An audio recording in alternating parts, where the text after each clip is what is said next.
Assalamualaikum warahmatullahi wabarakatuh. Alhamdulillah rabbil alamin. Assalatu wassalamu ala rasulil amin wa ala alihi wa sahbihi ajma'in wa ba'du. Wa qala al-musannifu rahimahullahu ta'ala wa nafa'ana Allahu bihi wa bi'ulumihi fid darini amin. Kita berkata Imam al-Allamah Syekh Abdul Qadir Al-Jilani, semoga Allah Ta'ala merahmatinya dan kita mendapat manfaat serta barakah ilmunya. Dunia ini umpama pasar yang sebentar lagi akan ditutup. Tutuplah pintu memandang kepada manusia, dan bukalah pintu memandang kepada Tuhan. Tutuplah pintu-pintu perusahaan, dan sebab musabab pada keadaan kemurnian hati dan pendekatan batin yang ada berkaitan dengan diri kamu, bukan yang ada berkaitan dengan orang lain dari kaum keluarga dan para pembela kamu. Cuma biarkanlah apa yang kamu usahakan itu buat orang lain. Manfaatnya buat orang lain, hasilnya buat orang lain. Lalu jangan lupa pula kamu minta apa yang khusus buat diri kamu dari limpahan kurnianya. Biarlah duduknya jiwa kamu itu dengan dunia, tetapi pastikan duduknya hati kamu dengan akhirat. Sedang duduknya kebatinanmu pula dengan Tuhan.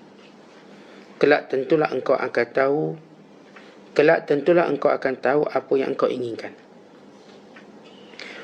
Telah berkata Sidi Jailani radhiyallahu ta'ala anhu lagi, kaum khusus ini adalah pengganti para Nabi. Maka terimalah daripada mereka apa yang disuruh kamu, kerana mereka menyuruh kamu dengan perintah Allah Azza wa Jalla dan perintah Rasulnya, dan mereka juga melarang kamu dengan larangan Allah dan Rasulnya. Disuruh mereka berbicara, sebab itulah mereka berbicara. Pendek kata, mereka memberi dan mengambil. Mereka tiada bergerak satu gerakan bukan dengan kemahuan tabiat mereka dan tuntutan jiwa mereka sendiri. Mereka tiada tunduk dan patuh dalam agama Allah dengan kehendak nafsu mereka sendiri. Mereka seterusnya mengikuti jejak langkah Rasulullah sallallahu alaihi wasallam dalam kata bicaranya dan perbuatannya pun begitu juga. Dengarlah apa yang difirmankan Allah Ta'ala dan hal ini. Wa ma ataakumur rasulu fakhuduhu wa ma nahakum anhu fantahu. Dan apa yang diberikan kamu oleh Rasul, maka terimalah dia. Dan apa yang dilarangnya, maka berhentilah daripadanya. Ikutilah jejak langkah Nabi sallallahu alaihi wasallam supaya dipimpinnya kamu kepada pengutusnya, yakni Allah.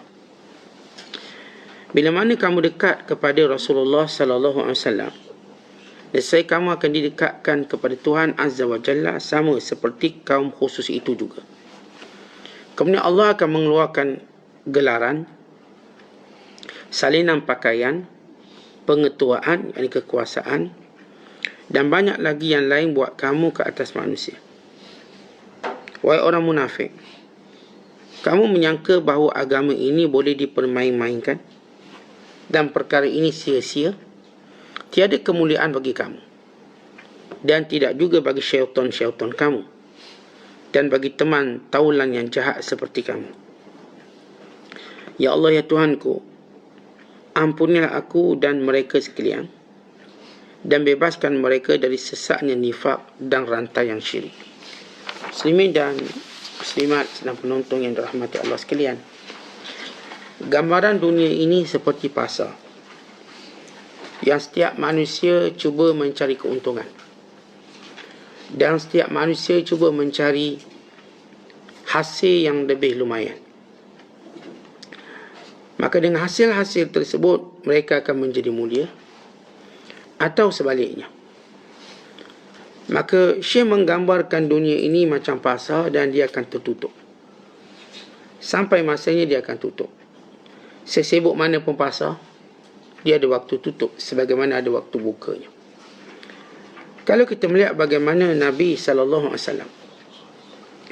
memberi perumpamaan kepada setiap manusia, Bila Rasulullah menyatakan kullun nas yaghdu faba'i'un nafsahu famu'tiquha aw mubiquha. Setiap manusia itu berusaha keras, berusaha bersungguh-sungguh untuk mereka mendapat keuntungan, yang dengannya mereka akan membeli diri mereka. Faba'i'un nafsahu, mereka akan membeli diri mereka. Dan dengan apa yang mereka dapat, sama ada mereka merdekakannya atau mereka membinasakannya. Baik, kalau kita lihat Rasulullah sallallahu alaihi wasallam menggambarkan manusia ini berusaha keras. Untuk apa? Untuk menjaga diri masing-masing.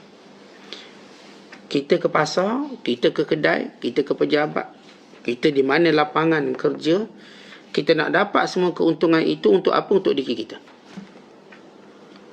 untuk kebahagiaan kita. Maka dengan apa yang kita dapat, kita akan penuhi kebahagiaan kita. Isteri, kan isteri itu kebahagiaan kita. Anak, kawan-kawan, semuanya. Maka hasil keuntungan itu kita belanjakan untuk diri kita. Termasuk bila kita belanjakan pada isteri kita, hakikatnya kita sedang belanjakan untuk diri kita. Maknanya kebahagiaan kita. Kita belanja pada anak-anak, hakikatnya kita sedang belanja diri kita. Artinya ia persoalan diri kita sendiri. Dan tidak ada yang lebih kita beri keutamaan melainkan diri kita. Namun bila mana kita membeli untuk diri kita, hakikatnya kata Nabi SAW, sama ada kamu akan membebaskan daripada ketakutan kamu, ataupun kamu akan membinasakannya. Kita tuan-tuan, bila kita kerja, bila kita berniaga, kita untung. Keuntungan tadi untuk menghilangkan ketakutan kita. Takut miskin, takut dibuli, dianiaya. Semua ketakutan kita, lalu kita jadikan keuntungan ini sebagai senjata. Tetapi kita perlu tahu ketakutan sebenar bukanlah bila kita dibuli. Ketakutan sebenar bukanlah bila kita tak dipandang mulia, tidak dihargai. Ketakutan yang patut ditakuti oleh diri ini, apakah ia akan dimasukkan dalam neraka atau dibebaskan. Sebab itu Nabi kata famu'tiquha aw mubiquha, sama ada dia berjaya membebaskan dirinya dari neraka atau dia akan membinasakan dirinya masuk neraka. Artinya manusia dalam keadaan kehidupan dunia ini cuma dua. Yang berjaya membebaskan diri mereka dari neraka atau yang gagal. Jadi keuntungan yang kita cari ini, yang berupa wang ringgit, yang berupa pengaruh, yang berupa pangkat, yang berupa pujian, semuanya ini untuk apa? Untuk diri kita. Diri kita sentiasa bimbang kalau tak dihormati, tak dimuliakan, tak bahagia. Tapi kita perlu tahu ketakutan sebenar, kerana Allah Ta'ala menjadikan bagi setiap manusia itu syurganya dan nerakanya. Allah jadikan. Tak ada orang terlepas daripada dua hukum ini. Sama ada ke syurga atau ke neraka. Maka cara nak membebaskan dirinya ialah dia perlu mengaut segala keuntungan bagi membeli tebusan dirinya supaya tak masuk dalam neraka. Maka kalau dia berjaya memerdekakannya dengan mentaati Allah, menjunjung segala perintahnya, maka dia ialah yang telah merdekakan dirinya daripada neraka. Disebut dalam hadis, bila mana seorang masuk dalam kubur, maka Allah Ta'ala membukakan baginya pintu syurga. Inilah tempat. Kemudian Allah bukakan juga untuknya pintu neraka. Kalau sekiranya kamu tidak baik, nescaya ini tempatmu. Orang beriman akan tengok semua syurga dan neraka, bermula daripada kuburnya sehinggalah akhirat nanti. Dalam kubur untuk dia terus bersyukur. Kalau dia tidak beramal soleh, tempat inilah dia, neraka. Dan kerana dia beramal soleh, maka Allah letak di syurga. Manakala akhirat kelak, ahli syurga akan melihat ahli neraka dan mendengar mereka meronta, merayu, meminta pertolongan. Bahkan ada salah satu daripada pintu syurga itu menuju ke neraka. Untuk ahli syurga melihatnya dan bersyukur pada Allah. Kalau dia macam orang tu, dia pasti duduk di situ. Tapi dia berjaya merdekakan diri dia. dengan keuntungan yang didapat di dunia, lalu dia benar-benar membeli dirinya supaya bebas dari neraka. Kata Hasan al-Basri, al-mu'min fid dunya kal asir yas'a fi fakaki raqabatihi. Orang beriman di dunia ini bagaikan tawanan yang sedang bekerja keras untuk membayar tebusan supaya dia bebas daripada tawanan tersebut. Dan orang beriman ini, kata Hasan Basri, la ya'manu syai'an hatta yalqallah. Tak ada benda yang menjadikan dia tenang sehinggalah dia bertemu dengan Allah dan Allah redha dia. Sebab itu keuntungan yang kita dapat ni kat dunia, yang kita buru sekarang, untuk kita merdekakan diri kita, bebaskan diri kita. Saya bekerja siang malam, pagi petang. Saya bekerja setiap detik, setiap minit, setiap jam untuk saya kau keuntungan. Untuk apa? Bukan sekadar saya nak rasa gembira di sini, bukan. Saya nak bebaskan diri saya dari neraka. Kan manusia dalam dua keadaan. Sebab itu kata Hasan Basri lagi, akan dikatakan kepada manusia, ya benar Adam, innaka taghdu wa taruh fi talabil arbah falyakun hammuka nafsuka fa innaka lan tarbah mithlaha abadan. Wahai anak Adam, kamu setiap pagi, setiap petang cari untung. Setiap pagi, setiap petang cari untung. Pagi kita cari untung, petang kita cari untung. Dan hendaklah kamu letakkan cita-cita kamu. Keuntungan sebenar ialah diri kamu tu sendiri. Bukan duit tu, bukan emas tu, bukan tanah tu, bukan syarikat tu, bukan saham tu. Diri kamu sendiri ni, diri kamu. Hendaklah jadi matlamat keuntungan kamu diri kamu. Kerana kamu tak akan jumpa keuntungan seperti diri kamu. Maksudnya tuan-tuan sekalian, apa guna wang ringgit itu kalau kita mati? Apa guna segala kedudukan itu kalau kita binasa? Apa guna itu semua kalau kita tak selamat? Apa guna? Sebab kita punya misi utama kita selamat diri. Yang kita nak isteri, kita nak anak-anak sebab nak selamat diri kita.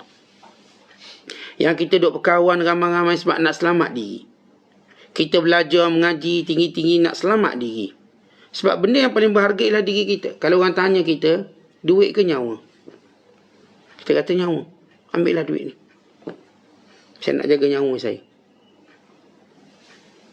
Manusia cari duit banyak mana, tiba-tiba orang datang ugut dia, kamu nak selamat nyawa ke selamat duit? Semua orang kata saya nak selamat nyawa. Sebab nyawa saya tak akan saya jumpa seperti ini. Sekali je. Saya mungkin jumpa duit pada waktu lain.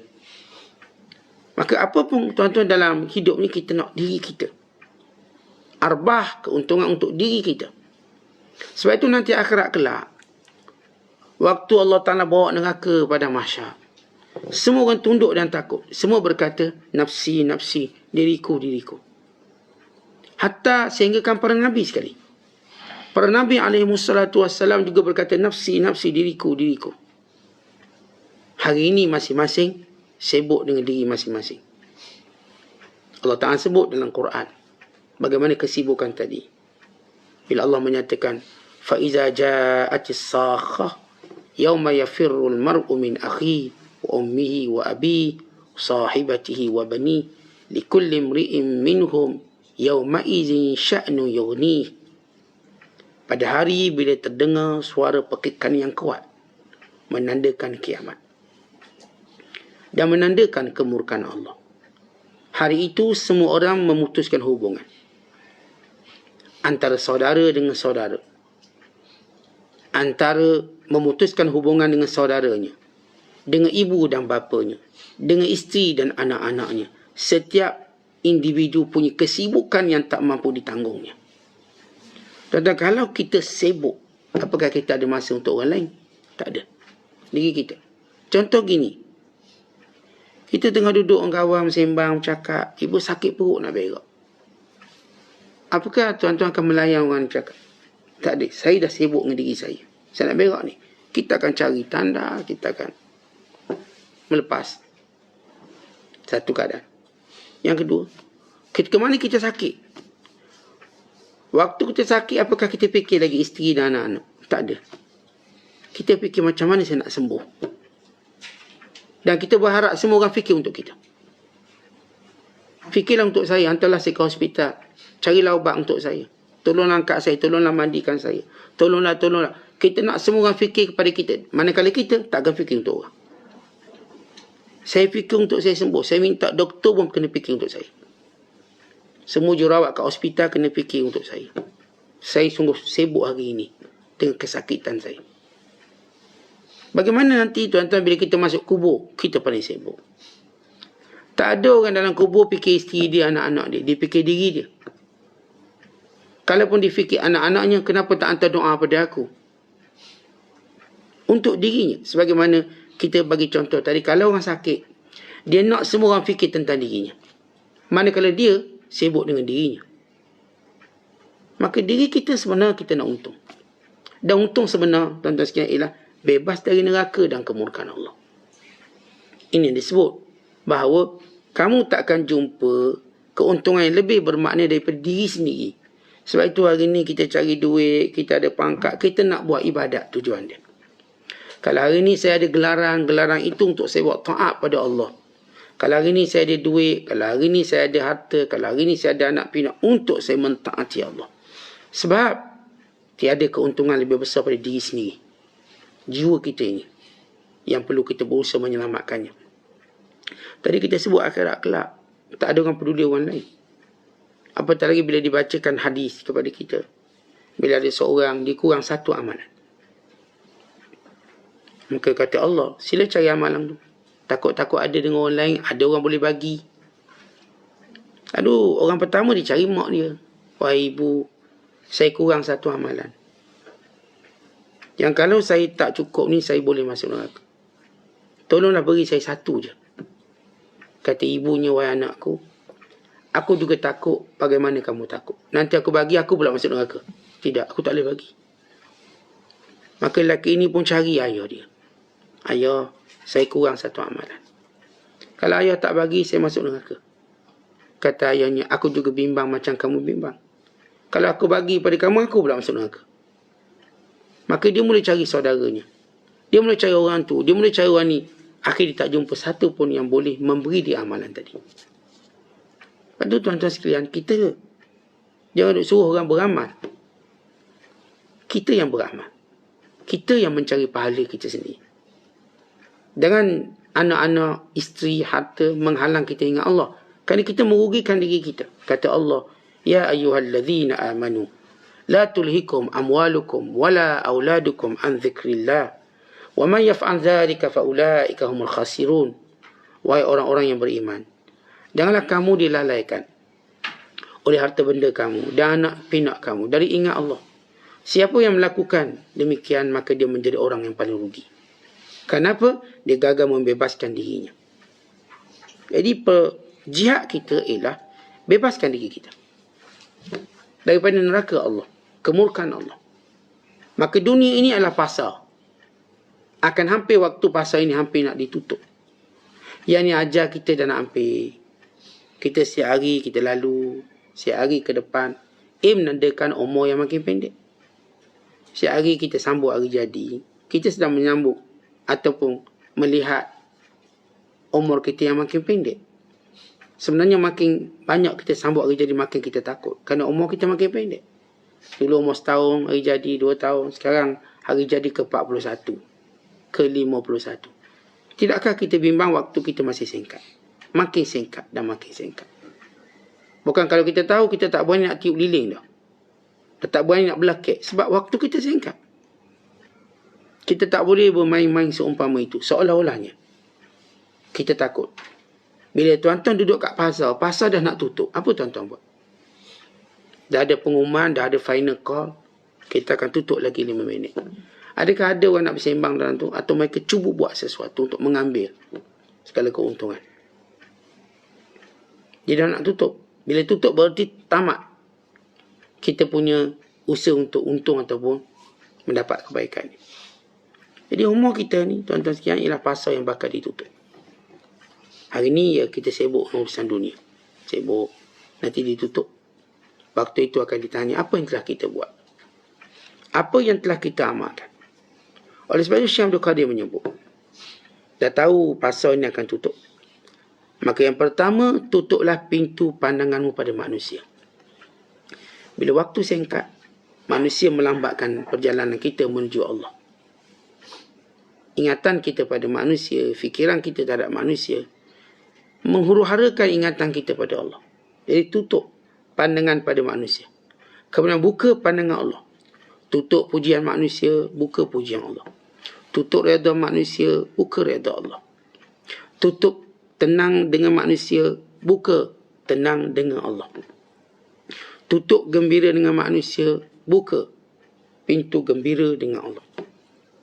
Tutup pintu harap kepada manusia, buka pintu harap pada Allah. Tutup pintu takut pada manusia, buka pintu takut pada Allah. Pendek katanya, semua pintu-pintu manusia kita mula tutup. Umpama hari malam, lalu kita tutup semua tingkap-tingkap. Kita tutup semua langsir-langsir. Kita semua tutup semua pintu-pintu.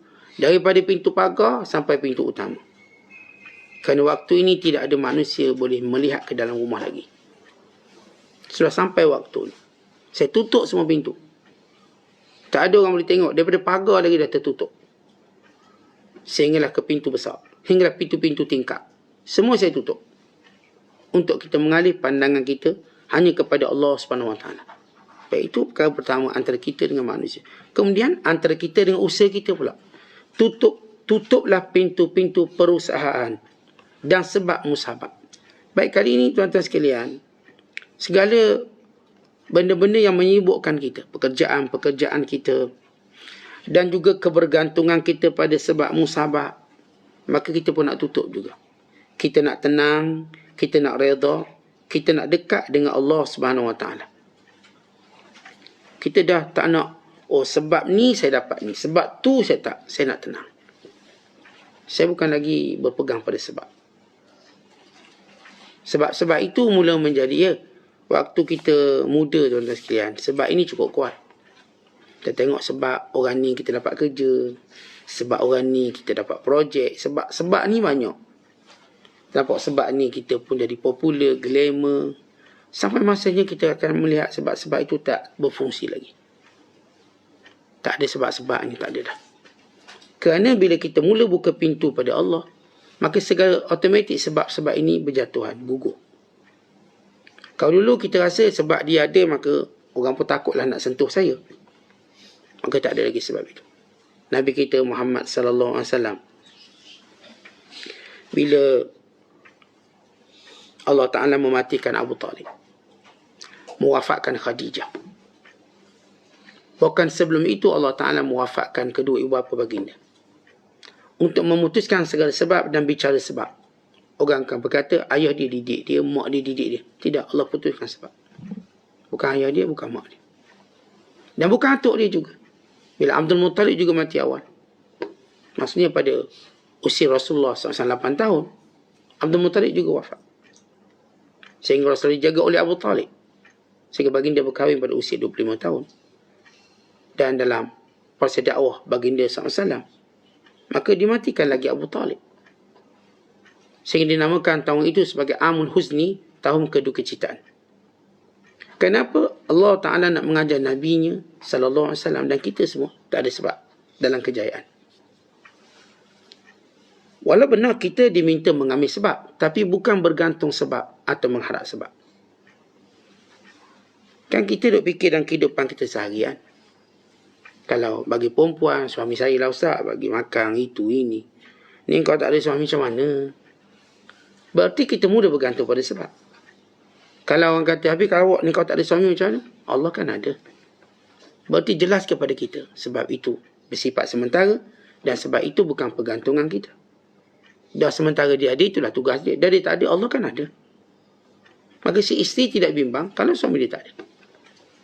Kita mak ayah, ni ada anak-anak kat rumah, senang ustaz, tolong itu, tolong ini.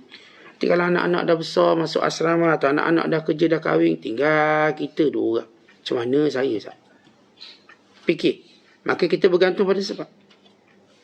Maka Allah Ta'ala akan menjadikan manusia ini, bila Allah nak dekat dengan dia, memang Allah akan hilangkan sebab satu persatu.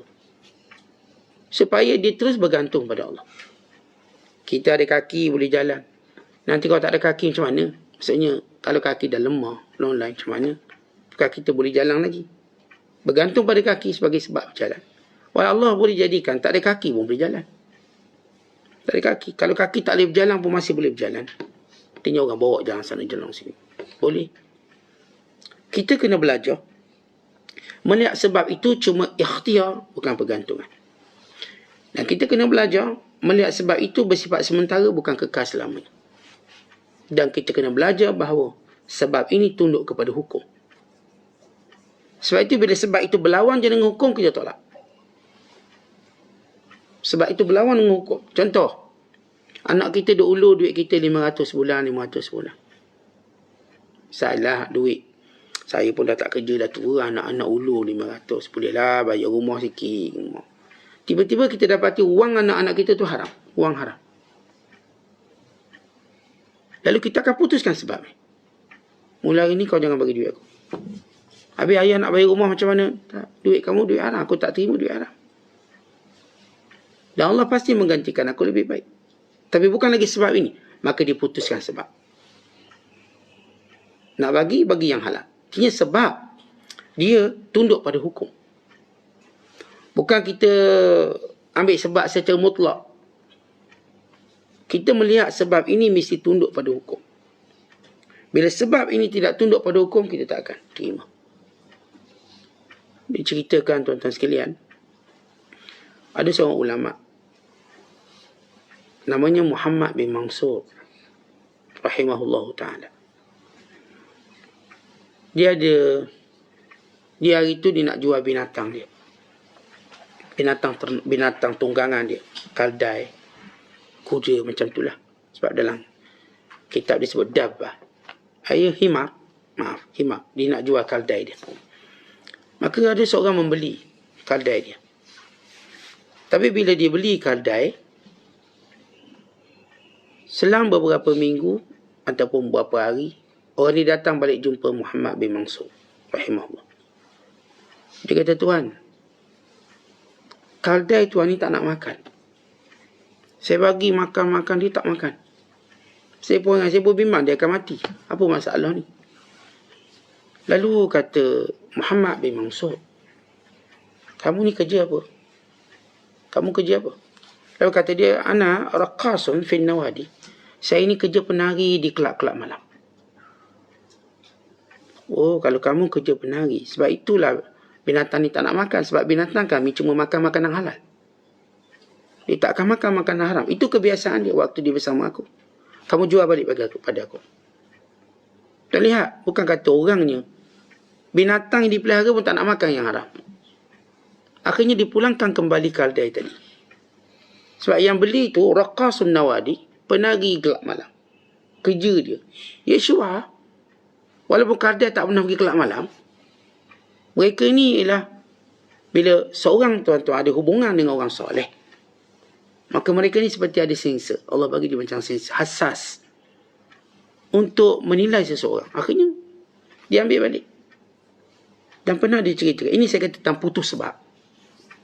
Kalau benda haram, bukan kata orang kena putus sebab. Binatang pun tak nak. Tak apalah, aku matilah daripada makan makanan haram. Lihat bagaimana Allah pelihara binatang tu pun. Ada seorang hamba Allah, bila dia nak jual hamba dia, dan sama masa jual hamba, dia pun tak perlu lagi khidmat hamba, dia jual. Maka hamba ni pun dibeli oleh satu keluarga. Lama hamba tu datang balik jumpa dia sambil merayu, boleh tak beli saya balik? Kenapa? Sebab tuan rumah tu tak semayang. Hatta jangan kata nak qiyamul lail, semayang pun tidak. Sedangkan masa saya duduk dengan tuan solat, tuan qiyamul lail dan tuan gerak, saya bangun qiyamul lail. Dia punya bagus. Ulama ni, bibik dia ni digerak bangun qiyamul lail. Maka bibik dah terbiasa hidup macam tu, dah seronok. Tiba dapat tuan dia ni tak solat. Dia minta. Demi jaga agama orang ni, maka dia pun beli balik walau tak berhajat lagi. Kita lihat, dia memutuskan sebab. Ibu kerja pun tak nak dengan orang yang lalai pada Allah. Kita memang dituntut cari kerja. Itu ikhtiar dan itu sebab. Tiba-tiba kita tengok majikan kita tak patuh perintah Allah, maka kita akan putuskan sebab tu. Begitu cara kita dalam hidup di dunia ini. Bila kita sebut memutuskan sebab, bila Syekh menyebut tutup pintu perusahaan dan sebab musabab, demi untuk dapat apa? Kemurnian hati dan pendekatan batin kepada Allah. Bagaimana seorang kalau dia bergantung, walaupun sebab tu sebab halal, maka hatinya akan keruh. Biasa simang antara kita, tiba memang tak ada. Macam mana nak keruh hatinya? Keruh. Biasa isteri kita masak sarapan, tiba bini tak ada, balik kampung. Siapa nak masak sarapan? Keruh hati kita. Laparlah aku. Dia macam kita lapar. Selama ni ada fulan bin fulan, dia bagi duit kat kita. Bagi 100 bulan, 500. Tiba dia tak bagi. Mati ke apa. Kita mula keruh. Habis macam mana bulan ni? Macam mana bulan ni? Keruh hati kita. Tuan-tuan, elokkan hati tu keruh. Sebab itu pergantungan kita pada Allah tu kuat. Kita dah baca kisah seorang wanita yang hebat. Bila ada seorang panglima tentera serba salah nak jumpa wanita ini, kerana nak beritahu suami dia mati. Kerana pemimpin tentera ini kenal suami isteri ni. Memang si isteri tak kerja apa, duduk rumah, duduk jaga anak. Tiba-tiba nak beri tahu pengkhabaran suami mati. Ia memberi maksud banyak suami mati. Termasuk yang beri makan tak ada, yang jaga anak tak ada. Sebab suami ni bawa puluhan tanggungjawab dalam keluarga. Matinya bukan sekadar mati dia, tapi tanggungjawab yang selama ini isteri bergantung padanya. Kena pula isteri dia ni lesen motor tak ada, lesen kereta tak ada. Kena pula isteri tak pernah tahu cara bayar cukai rumah, cukai tanah. Tak pernah tahu cara bil api, bil air bayar macam mana. Semua suami dia bayar bil air, bil api. Dia memang betul-betul duduk masak-masak untuk suami. Hal-hal lain semua suami yang buat. Buang sampah suami. Kalau paip bocor suami. Dia tak tahu apa, cuma duduk. Suami, bang, paip bocor. Bang, sampah penuh. Bang. Duduk tiap-tiap hari. Bang. Hidup dia macam itu. Dia cuma khidmat. Tiba dengar suami mati. Artinya dia seperti macam dunia lain. Si isteri tu macam dia alih masuk dunia lain. Dunia padang pasir. Yang dia tak ada apa-apa. Zero. Tetapi bila wanita ini, cenderung ni nak beritahu suami dia mati berat. Kita nak beritahu suatu musibah pada orang ni, tuan-tuan, berat. Boleh kalau kita jenis tak peduli perasaan orang, kita cakap je. Suami awak dah mati. Tapi orang bila dia ada iman, dia ada akhlak, tidak semudah itu nak berita sesuatu, melainkan dia cari kaedah yang paling baik. Mana nak beritahu berita yang tak berapa baik ini, zahirnya, dengan cara paling baik. Ke dia terpaksa bercakap, maaf tuan, dia cakap sepelan-pelan, kemudian dia pun beritahu. Lepas tanya khabar anak dan sebagainya, nak beritahu suami puan dah meninggal, gugur syahid. Wanita ni tenang, beristirja. Kemudian lelaki ni pula rasa macam keliru, lah berkata, puan, macam mana belanja, macam mana makan, macam mana, tahu suami tak ada. Kalau kata isteri ni, wanita ini, yang beri makan kepada aku memang dah mati, tapi yang memberi rezeki pada suami aku dan aku tak mati. Tu menenangkan jendela Allah. Hebat, ditinggalkan seorang isteri yang hebat. Isteri yang melihat sebab-sebab ini cuma sementara. Dan kita jangan tengok sebab tu sebab kekal. Sebab sementara. Yang kita tengok anak-anak kita dah besarkan, dia masuk universiti. Lalu kita, ni sebab anak saya kena, nanti dia akan beri saya sesuatu. Tiba-tiba tak macam kita harapkan. Anak ni mati muda, satu. Atau berjaya lalu tak pedulikan kita, dua. Atau jenis sibuk pula, tiga. Atau duduk jauh sangat. Memang anak kita berjaya tapi dah menetapkan mereka. Payahlah nak balik. Bolehlah balik setahun 2 kali, 3 kali. Kerjanya kat kedutaan misalnya. Memang dah berjaya, dah boleh cerita ke orang, nak saya berjaya, sekarang kerja duta. Tapi kita lonely ataupun kita bersendirian. Kalau kita tak bergantung pada sebab, maka kita tetap tenang. Bahkan kita nampak kesibukan kita banyak. Tuan-tuan, sebenarnya sebab-sebab ini mengganggu kesibukan utama kita untuk menyembah Allah. Untuk merapatkan hubungan dengan Allah. Kita ni tuan-tuan, kalau tak ada sebab-sebab ini, kita dah lama rapat dengan Allah. Tak ada sebab-sebab ini. Dah lama. Tapi setiap sebab dia akan mengeruhkan hubungan kita dengan Allah. Allahumma illa melainkan orang yang dibersihkan hatinya lalu melihat sebab ini sementara. Melihat sebab ini cuma ikhtiar. Melihat sebab ini cuma kehidupan dunia. Maka orang ni hatinya jernih. Tapi kita, saya, tuan-tuan dengan banyak sebab, hati kita keruh. Bila sakit, yang pertama kita nampak doktor dulu. Kan keruh hati kita tu. Kita nampak kad insurans kita dulu. Kita nampak duit kita dulu. Pakar. Kita lupa nampak Allah dulu. Yang sembuhkan aku Allah. Boleh datang sebab ni. Tapi sebab dulu. Tapi bila sebab ni gagal, doktor kata tak boleh buat apa, kena balik rumah, kata doktor. Hospital kata memang kita dah tak ada cara, habis cara. Waktu itu barulah kita nampak, Ya Allah. Baru nampak, Ya Allah. Bila tak kita pakat baca Yasin belaka. Baru nak baca Yasin tu. Mai kita pakat doa belaka. Selama ni tak kepakaran kita, saya kenal doktor ni. Last sekali tuan-tuan, bila kita lihat, bila sebab itu hilang, lalu jernihlah kita dengan Allah. Dah teruk dah ni, doktor kata memang tak boleh buat apa. Doktor AJN kata memang tak boleh buat apa. Macam tunggu masa. Kita mula ambil surah Yasin, pakat baca Yasin. Jom pakat baca Yasin, kita doa. Tetapi ini sepatutnya yang pertama bila kita dapat musibah. Kenapa? Kerana jiwa kita keruh, lalu kita melihat segala ikhtiar lain. Ikhtiar lain dulu sebelum nampak Allah. Kerana itu kita jauh dengan Allah. Tapi ketika mana Allah sayang kita, Allah beri tempoh sehingga kita nampak sebab-sebab ini tidak lagi berfungsi. Lalu hati kita berkata, Ya Allah, tolonglah aku. Maka hatinya jernih. Itu orang karam tengah laut, tuan-tuan sekalian. Bayangkan karam tengah laut. Tak ada orang nampak kita dengan ombak yang tinggi, dengan ribut. Waktu itu, kita tak akan bergantung pada sebab. Kita berkata, Ya Allah, selamatkan aku. Kalau engkau tak selamatkan aku, maka aku binasa. Mana sebab? Tak ada sebab. Dia nampak benda-benda Allah, sebab tu hati dia jernih. Waktu tu jernih. Tentang kita tak naklah sampai peringkat macam gitu. Kerana keadaan macam itu begitu, kita katakan, begitu mengazabkan. Kita nak dalam keadaan sekarang. Sekarang kita nak melihat sebab-sebab ini cuma sementara. Lalu kita sudah bersedia kalau sebab ini hilang. Saya bersedia kalau sebab-sebab ini hilang. Hari ini tuan-tuan kita dapat melihat dengan mata kita. Sebab ini akan hilang, mata kita akan kelabu, tak nampak. Tak apalah Ustaz, kita buat spek. Spek pun hilang juga, mana tempat letak. Macam mana? Kita tahu sebab-sebab ini akan hilang. Kita hari ni tuan-tuan pegang, tangan kita boleh pegang tu, pegang ni. Satu hari nanti mungkin tangan ni tak boleh pegang apa-apa. Nak pegang pen pun menggigil. Sebab hilang. Kita baca sejarah orang, antara orang gagah di dunia, Muhammad Ali.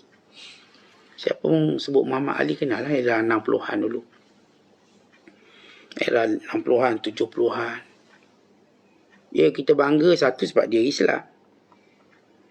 Satu, sukan orang minat tu tinju Muhammad Ali. Gagah. Kata dia tak tua sangat, akhirnya Allah uji dengan Parkinson. Penyakit Parkinson. Tak boleh apa dah. Tangan mula muntah. Kita tengok dia sebagai contoh kita, hidup kita. Orang yang dia anggap paling gagah, paling kuat. Boleh tumbuk. Tumbuk lalak. Lalak pun kena mati. Laju tumbuk. Akhirnya tangannya menjadi paling slow sekali. Percakapannya slow sekali, tak boleh cakap. Sampai usia tu hilang perkataan. Segalanya hilang. Tetapi itu kita. Kita bukan melihat Muhammad Ali tu, kita lihat kita sebenarnya. Allah akan menghilangkan segala sebab. Tangan yang boleh mengambil akan hilang sebabnya. Kaki yang boleh melangkau akan hilang sebabnya. Suatu hari nanti, anak-anak yang kita bergantung akan hilang sebabnya. Harta yang kita ada akan hilang sebabnya. Semua benda akan hilang. Supaya Allah Ta'ala nak sucikan hati kita. Tapi, tuan-tuan, saya tak nak tunggu benda ni hilang, baru saya nak bergantung pada Allah. Maka saya nak sekarang dengan ilmu yang Allah beri. Saya mengetahui bahawa ini sebab-sebab yang saya perlu tutup dengan. Tutup dia, hentikan dia dari seluruh pergantungan. Maka dengan mudah saya akan kata, semua ini datang dari Allah. Sebab itu kita dapat apa pun kelebihan ini. Kita kata, hadha min fadlillah, ini kurnia Allah. Haji nampak sehat ini semua kurnia Allah. Dia nampak cegah ini semua kurnia Allah. Nampak untung ini semua kurnia Allah. Kita nak kata ini semua Allah punya. Saya tak nak sedikit pun kata, oh, saya punya strategi bagus. Saya punya tak ada saya punyanya. Tuan-tuan, benda yang sama kita buat, kita gagal. Orang cerita strategi ni, strategi marketing itu dan ini. Dia buat strategi yang sama, dia gagal. Benda yang sama dia buat. Tuan-tuan, macam kita lah, bila demam, kita pun makan Panadol. Tapi, kadang demam yang sama bila makan tak ada apa lah. Biasa makan okey, tak okey. Ya kan, itu cuma sebab, itu bukan hakikat. Sebab itu gagal. Kita kalau ada masalah, minta tolong orang tu. Ada masalah, minta tolong orang tu. Selalulah dia akan tolong. Tiba masalah sama, kita minta tolong, dia tak nak tolong lagi. Dia pun lari pada kita. Dan itu sebab. Sebab itu jangan terhina sehingga sebab tu lari pada kita. Kenapa Nabi kata, ta'arraf ilallahi fi rakha, ya'rifka fi syiddah. Kenali Allah waktu senang, maka Allah tak biarkan kamu waktu susah.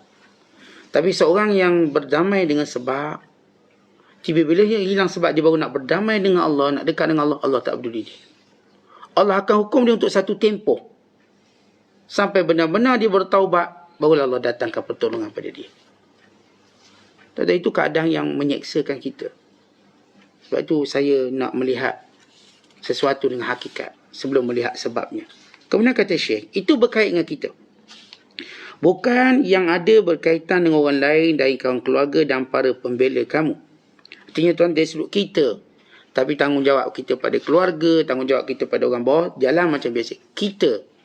Yang berubahnya kita. Kita bukan nak mengubah orang lain dulu. Kita nak ubah kita dulu. Maka orang lain akan ikut kita. Contoh, seorang bila mana dia nak ke masjid, nak ke surau, nak menuntut ilmu, jangan abaikan orang di bawah dia. Tak boleh, saya nak tinggal semua dunia ni. Saya nak. Okey, itu kamu bagus. Tapi kamu ada tanggungjawab. Ada orang bila dia silap bersufi, lalu dia mengabaikan isteri, anak-anak dan orang-orang sekeliling dia. Tak, orang ni kekal tanggungjawab kita. Dia tak akan berubah.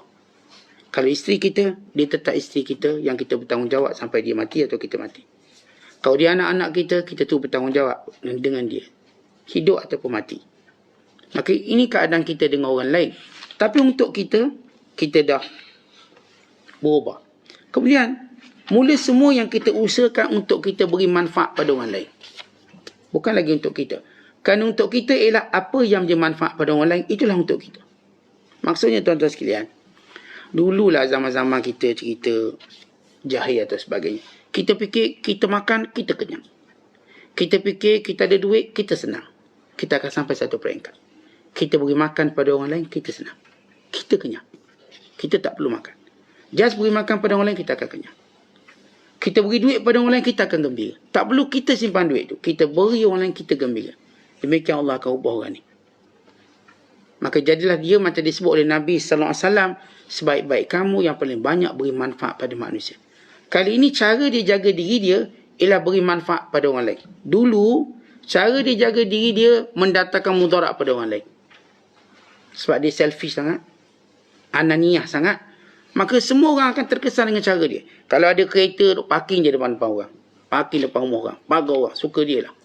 Hidup dia, sebab nak jaga dia, disusahkan orang. Dia nak untung, dia tipulah orang tu. Tipu orang lain. Sebab dia nak jaga diri dia, dia mudaratkan orang lain. Dia akan berubah. Mula cara dia menjaga diri dia, memberi manfaat pada orang lain. Itulah cara yang sebenar. Sebab itu manusia ni ada nilai, mengikut nilai manfaat yang diberikan pada orang lain. Tentu kalau kita hidup, yang diajar oleh baginda sallallahu alaihi wasallam, beri manfaat pada orang lain, maka itulah dia, kita telah menjaga diri kita. Tetapi kalau kita hidup memudaratkan orang lain, maka itulah tanda kita sedang binasakan diri kita. Kita diharamkan dapat doa orang. Kita diharamkan dapat segala kebaikan yang Allah ciptakan pada orang lain. Tuan-tuan tengok, semua orang yang Allah pilih, maka mereka ini semua ialah orang-orang yang paling banyak beri manfaat pada orang lain. Ilmu mereka, kitab mereka, masa mereka, semua mereka, kita mula nampak orang ni menjadi kiblat pada orang lain. Tempat tujuan orang. Kerana dia beri manfaat. Percakapan, setiap patah perkataan ni manfaat untuk orang lain. Setiap perbuatan ni manfaat untuk orang lain. Maka Allah beri dia kebahagiaan kerana beri manfaat pada orang lain. Dia tidak lagi fikir nak jaga diri dia. Kenapa? Kerana Allah yang jaga diri dia. Dia tak perlu jaga diri dia. Dia buat kerja untuk beri manfaat kepada orang lain. Kemudian kata Syekh, Duduk dunia dengan fizikal kamu, tapi hati dengan akhirat. Tuan-tuan, kita kat dunia ni memang kita tak boleh nak bebaskan. Tapi duduk secara fizikal saja, jiwa fizikal, nafs. Tapi hati dengan akhirat. Dan batin kita pula dengan Allah SWT. Ini cara kita hidup. Jadi tadi kita dah sebut dunia ni pasar, cari keuntungan. Kemudian kita sebut tentang tutup pintu-pintu manusia semua. Letak matlamat redha Allah, letak matlamat cinta Allah. Semua benda kita dah berubah. Kemudian yang ketiga kita sebut tentang putuskan sebab musabab dengan melihat hakikat. Kemudian yang keempat kita sebut dalam kita membentuk diri kita, maka ingat kita ada tanggungjawab dengan sekeliling kita. Maka ini tetap kekal bagaimana mereka ada bersama kita. Perubahan diri kita jangan mudaratkan orang lain. Jangan saya bila berubah nak baik, saya mudaratkan semua orang lain. Saya tak boleh mudaratkan orang lain. Kan ia akan menjadi fitnah agama. Dia ni ustaz sejak rajin masjid surau, kerja pun tak pergi. Tu anak bini tak tahu nak makan apa. Faham? Fitnah pada agama. Dia bagus, dia nak baiki, dia nak jadi orang baik. Sejak dia nampak baik-baik, duk ngaji ilmu ni, anak-anak dia pun tak hantar dah sekolah ni. Dia suruh anak dia jalan kaki. Dia abaikan tanggungjawab. Agama tidak akan memfitnah orang sekeliling kita. Bukan orang sekeliling kita kata dengan dia beragama, maka kami dapat manfaat lebih banyak rupanya. Ya, kalau dulu waktu dia tengah jahil-jahil misalnya, dia tak hantar anak. Bila dia agama, dia pula hantar anak. Contoh. Bukan anak dengan cikgu-cikgu dia hantar sekali. Oh, dia punya baik. Dia menjadikan agama ni orang nampak bagus dia. Tetapi hati-hati bila kita mula beragama, orang kata teruknya dia ni. Anak dia tak peduli, bini tak peduli, kawan-kawan dia tak peduli. Ini jenis agama apa? Fitnah. Maka dia perlu tahu bahawa antara dia ada orang sekeliling dia yang dia perlu tahu. Sebab itu mereka ini ketawa zahirnya, tapi hati mereka menangis. Mereka jadikan orang sekeliling mereka ketawa. Mereka dah berubah ni, tetapi hati mereka sentiasa menangis. Mereka sembunyikan perkara yang menjadi antara mereka dengan Allah SWT. Kemudian Syekh menyebut, jadilah orang yang beri manfaat pada orang lain. Begitu cara kita hidup, beri manfaat. Yang saya kata, mula kita hidup, tuan-tuan, kita memang nak jaga diri sendiri. Tapi cara kita jaga diri sendiri, kita mudaratkan semua orang. Kita ambil semua hak orang. Kita bergaduh dengan semua orang. Kita menipu semua orang. Tapi bila kita kenal Allah, cara kita jaga diri kita, kita manfaatkan semua orang. Itu diceritakan kisah seorang yang pemurah. Bila pokok-pokoknya berbuah, yang pertama difikirkan ialah fakir miskin. Ambil dulu. Dia tahu fakir miskin tak mampu nak beli buah-buah ni. Panggil semua fakir miskin, ambil. Makan. Lepas ada lebih, barulah dijual untuk cari keuntungan. Ya, dia berubah cara. Kita tuan-tuan ni keluar buah pertama ni. Musangking kita berbuah. Nampak ni tak ada orang jual buah kita pertama. Berletak harga RM200 sekilo ni. Tapi tak. Kita tak buat macam tu, panggil orang miskin. Dan orang miskin nganga mulut lah, kesian. Dia boleh makan, kita tak boleh makan. Ini semua buah kayangan. Tak, orang miskin tak rasa itu buah kayangan. Kami makan dulu sebelum kamu. Ni orang kaya ni panggil sini. Makan dulu. Sebelum aku jual, aku makan semua. Makan. Jadi bila orang kaya dah beli RM200 sekilo katakan, orang miskin alah kita makan dulu dah. Maka orang kaya pun dia dapat dulu, dia lebih mulia pada kami. Tetapi orang ni dia akan muliakan orang miskin mengatasi orang-orang yang lain. Sebab itu Allah cerita dalam Quran dan suratul Qalam, macam mana pemilik kebun yang hebat ini, yang bila berbuah je buah dia akan panggil semua orang miskin makan sekenyang-kenyangnya. Ambillah nak ambil. Dia tak meniaga dengan orang miskin. Dan selepas itu dia pun mula jual. Dan dia kaya. Datang anak-anak dia tak boleh buat macam ayahnya, rugi. Anak dia mula fikir cara duniawi. Dia tak nampak bagaimana dia dapat keberkatan ukhrawi. Akhirnya dia pakat, ginilah, kita jangan bagilah kepada miskin. Kita keluar pagi-pagi, kita petik buah tu, kita jual biar untung besar. Pagi-pagi, waradau ala hardin qadirin, keluar pagi buta. Biar orang miskin tak bangun tidur lagi. Ni 3-4 pagi keluar, nak petik buah. Waktu mereka sampai ke kebun mereka, kebun tak ada. Kita tersesat jalan ke? Padahal kita tiap-tiap hari pergi kebun ayah. Mana kebun? Rupanya Dengan niat yang buruk waktu mereka tidur untuk kedekut, Allah menghantar angin yang punya api yang membakar kebun mereka semuanya. Itu pergi kebun-kebun tak ada. Lihat Allah binasakan dengan niat yang jahat lagi. Habis kebun. Cerita ni tuan-tuan patut jadi iktibar pada kita semua. Bahawa bila saya katakan Allah nak suruh kita baik, dan cara kita nak jaga diri kita ialah dengan menjaga orang lain. Tuan-tuan nak manfaat diri itu pada kita, tuan-tuan manfaat pada orang lain. Sebab itu Nabi kata apa? Wallahu fi aunil abdi ma kana al-abdu fi auni akhi. Allah bersama dengan hamba yang memenuhi hajat saudaranya. Kita ada hajat tuan-tuan. Saudara kita pun ada hajat. Tapi kita penuhi hajat saudara kita, lalu Allah penuhi hajat kita. Mana lebih hebat? Dia susah. Kadang-kadang susah dia nak masuk susu tu susah orang tak bagi. Kita pun bagi dia. Masuk lah. Tapi kita pun nak cepat ni, nak cepat. Tengok jam dah nak pukul 8. Kita kena punch card sebelum pukul 8. Tiba ada orang nak keluar tu, hengih-hengih nak keluar tak boleh. Semua tak bagi. Bagilah. Dia pun ada hajat macam kita juga. Tak bagi. Masuk. Kita nak cepat, Allah percepatkan kita. Kita tolong dia. Siapa tolong kita? Allah. Kita bantu dia. Siapa bantu kita? Allah. Dan sebab itu kalau kita tengok, orang-orang yang memudahkan orang lain, Allah yang mudahkan dia. Bukan orang lain mudahkan dia. Allah. Apa beza orang dengan Allah? Tentu keajaiban yang luar biasa. Dia kenal. Ini bukan kerja orang ni. Sebab tu untung, kalau saya ni ada peluang boleh tolong orang, saya tak tolong, rugi saya. Kenapa? Allah janji. Kau tolong dia, aku tolong kau. Man kana fi hajati akhi, wallahu fi hajatihi. Siapa yang penuhi hajat saudaranya, Allah yang penuhi hajat dia. Kata kita ni adalah duit sikit-sikit nak bayar orang anak. Kawan kita ni pun sama, dia pun terdesak nak bayar orang anak. Dia fikir anak aku pun nak masuk U, dia pun nak masuk U. Tapi kita ni adalah kerja-kerja sikit. Dia ni memang tu je lah. Tak apalah. Bagi dia dulu.